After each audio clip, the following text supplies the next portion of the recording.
What's going on, you guys? Today we're going to be taking a look at the song Mr. Brightside by The Killers. This is a really hard song to play, but I'm confident that if you take this tutorial in bite-sized chunks and you really work hard at it, that you can master this song. In an attempt to be as helpful to you as possible, I've included timestamps down below and along the YouTube play bar so that you know what section we are working on and you can go back and practice. In addition to that, I'm also here in a couple days going to be uploading a guitar playthrough or cover of the song so that you can play along with me, watch what I'm doing, or just hear the guitars isolated. If that's already out, you can check that out up here. If not, be sure to hit that bell icon so that you are notified when that video does come out. One last thing before we jump into this song, I do offer private one-on-one guitar lessons online via Skype, Zoom, FaceTime, etc. And I'm also willing to give you your first lesson for free. So if you'd like help with just this song or recurring guitar lessons weekly, you know who to call. Logan's Lessons. Just shoot me a note. My contact will be down in the description box below. Without any further ado, let's get into it. You are watching Logan's Lessons. Your guitar needs to be in E-flat tuning. That means each string needs to be tuned down a half step. Starting with the string closest to our face, we have D sharp, G sharp, C sharp, F sharp, A sharp, and D sharp. Let's start with the verse. We are going to place our middle finger on the 17th fret of our A string. Then we're going to put our index finger on the 16th fret of our D. Our pinky finger will be on the 19th fret of our G string. Last but not least, we have our third finger, or our ring finger, on the 17th fret of our B string. It's quite the complicated chord, is it not? I would recommend pausing the video right here and practicing putting on and taking off your fingers in this chord shape. Come back and we will discuss the second chord, which you'll be relieved to know is quite easy once you get the first one down. For the second chord, you're simply going to take your middle finger off of the fretboard and instead bar your 16th fret of your A and D strings with your index finger. Like so. Not so bad, eh? Okay, for the third and final chord in this chord progression, our third and pinky fingers, they're going to stay stationary. But we're going to put our first finger on the 15th fret of our low E string and our middle finger on the 17th fret of our D string. Now let's talk about the picking pattern. Starting on the first chord, down strum on your A, down strum on your D, upstroke on your G, down strum on your D, and finally an upstroke from your high E to your B, to your G, to your D. So we have, play that with me slowly.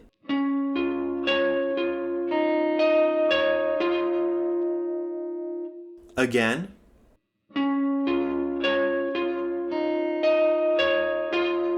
Faster now. Full speed. Now let's integrate the other chords. The second chord will have a picking pattern identical to the first chord. So we have, on the third one, we simply start with the low E string and everything else stays the same. We just skip the A string. And I should mention that we play the third and final chord twice as long as the other two chords in this progression.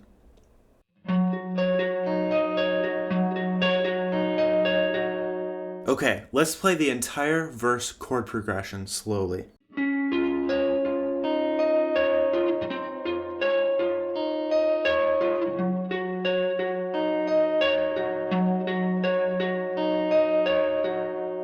Again.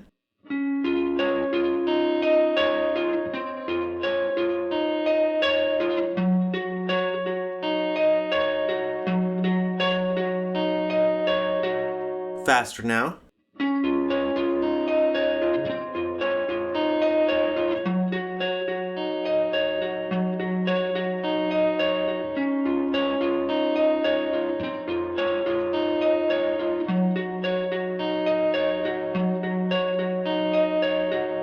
and full speed.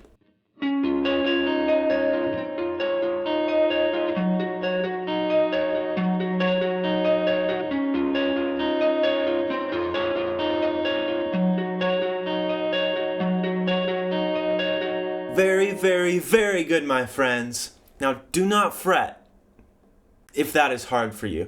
This is a very difficult song. But if you have gotten through that, give yourself a nice pat on the back, and we'll get into the pre-chorus. In the pre-chorus, the picking pattern is exactly the same as the last chord in the verse. It's just the shapes that change. The first shape we have will start with our ring finger on the 7th fret of our low E string. Then our pinky finger will be on the 7th fret of our G string.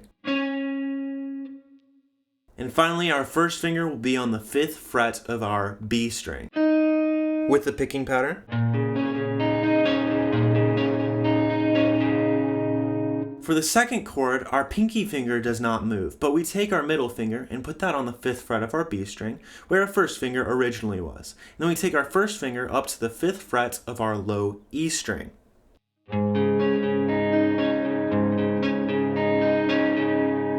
And for our last chord, we simply move our first finger down to the 3rd fret of our low E string. And that chord plays twice.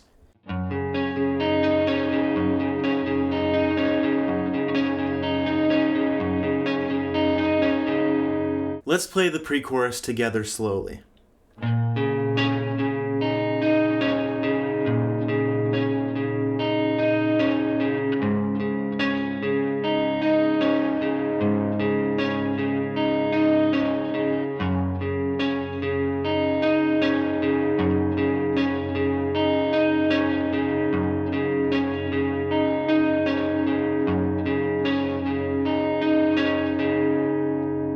And again.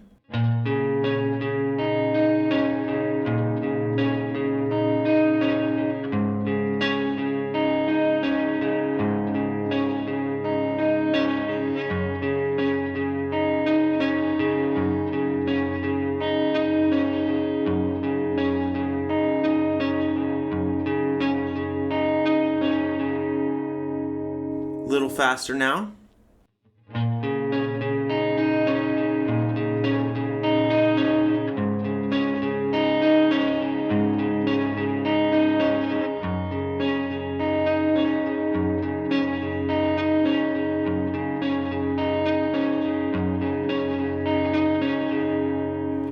And full speed.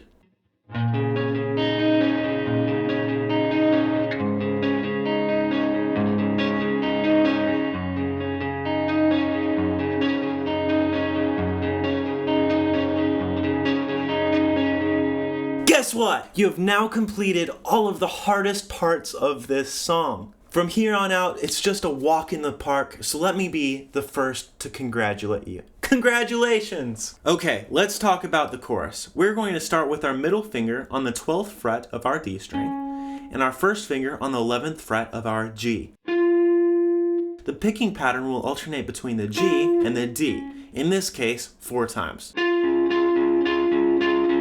Then all we do for the second shape is put our third finger down on the 12th fret of our G. The picking pattern stays consistent on this shape as well.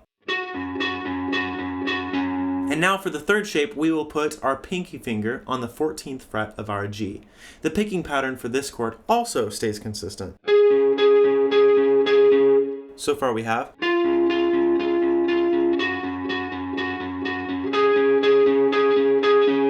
Then we slide down, and these next 4 shapes, picking patterns, are 1/4 as long as the previous 3. That means you'll only alternate between your G and your D once per chord shape. The first chord shape is a power chord shape on your 7th fret of your D string. You'll put your first finger on the 7th fret of your D string, and your ring finger on the 9th fret of your G. Then for the second chord, you will simply lift your third finger off of your G string and bar the 7th fret with your first finger. Then for the next shape, we will put our middle finger on the 7th fret of our D string and our first finger on the 6th fret of our G. Notice it's the same shape as the first chord of this chorus. So far we have. Then for the very last chord of the chorus, we're simply going to put our ring finger down on the 7th fret of our G string. Now let's play the chorus together slowly.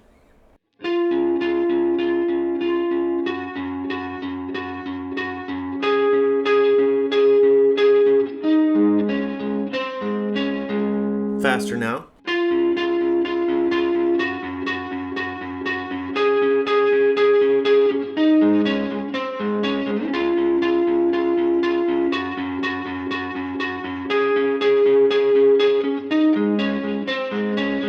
Okay, so that was the chorus. We only have one last section of this song to talk about, and it's quite similar to that of the chorus. I guess you could call this section the bridge, or simply just the outro. It is the last thing that's played, and it plays for quite a while. Anyway, let's learn it. The only thing that's going to change in this section from the chorus is the first three shapes pattern.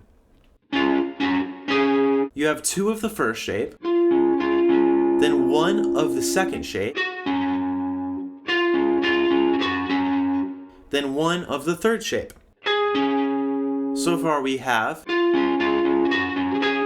then you do the second shape again, then back up to the third shape. Then you go back to the second shape, and then the first shape. First shape happens 3 times, but I like to think of it as happening once and then twice at the start of a second phrase. So the first phrase we have, let's do that again.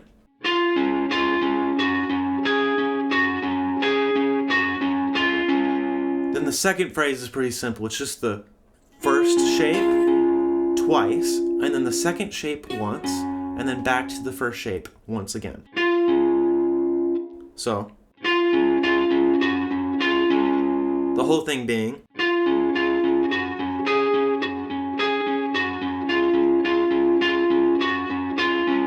faster now.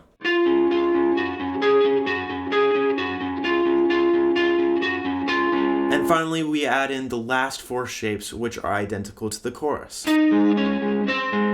Let's play the full outro together.